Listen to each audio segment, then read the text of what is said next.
G'day everybody and welcome to my Aussie gardening kitchen. If it's your first time here, my name's Darren, but please call me Daz. And in this video, I'm going to show you how I make a potato topped pizza. Yep, you heard right and you read the title right. I'm doing a potato topped pizza. Stick around, check it out, and I'm sure you're going to like it too. Cheers. Okay, here we go. This is the potato topped pizza. So what we do first of all is we put the semolina powder onto the tray. This stops the pizza dough from sticking, and also we like the crispy sort of crunch that it gives the bottom of the pizza base. So now we've got a pizza dough here, a freshly made pizza dough. I don't have a recipe on my channel at the moment, but I will be getting one up soon. So this is a fresh pizza dough, as I said. So we've just rolled it out and carefully put it onto the tray. Now I do recommend a fresh pizza dough. You could maybe try pre-made bases, but I've never done it with pre-made bases, so you can see how you go. So as you can see, we've got it done. Now this is my mandolin and I'm using the smallest setting. So as you can see there, it's just enough gap to get the potato sliced thinly. Now this is a medium to large potato.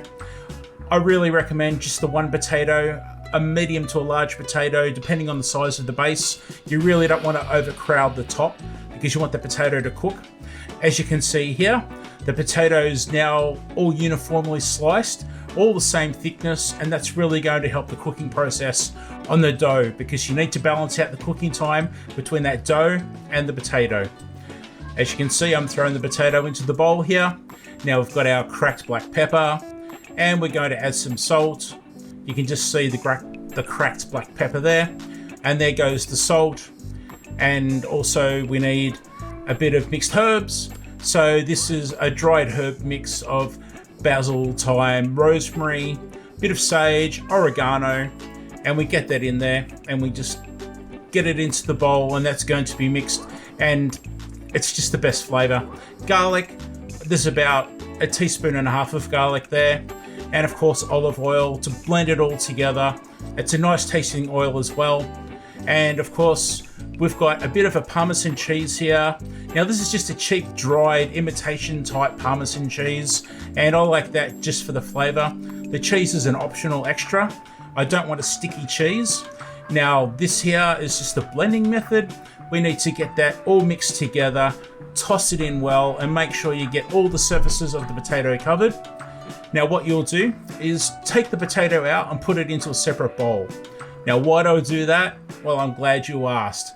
So we're going to get more olive oil and put it into the bowl, and then we're going to scrape that around, get all those flavors of the pepper and that grated cheese, the parmesan cheese and the salt and the herbs, and we're just going to make up a really nice base for the pizza because this is not a tomato based pizza.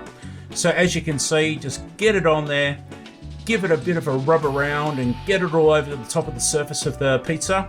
And this is just a really good base that's going to suit the rest of it because it's pretty much what's already in with the potato.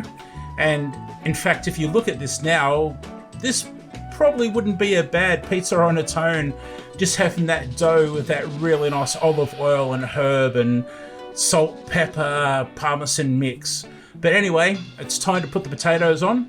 So we'll just get those potatoes on there. We don't want them overlapping and we don't want too many, as I said earlier. So we're just going to space them on there, not being too fussy about trying to cover the whole surface because I want a few gaps of the dough sort of poking through the potatoes. And as you can see here, we've got it all there, just scraping a little bit of extra flavor out of the bowl there and putting it on top.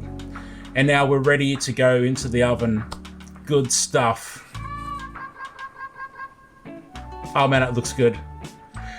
I wish I could eat this again right now while talking on video. It's just the best.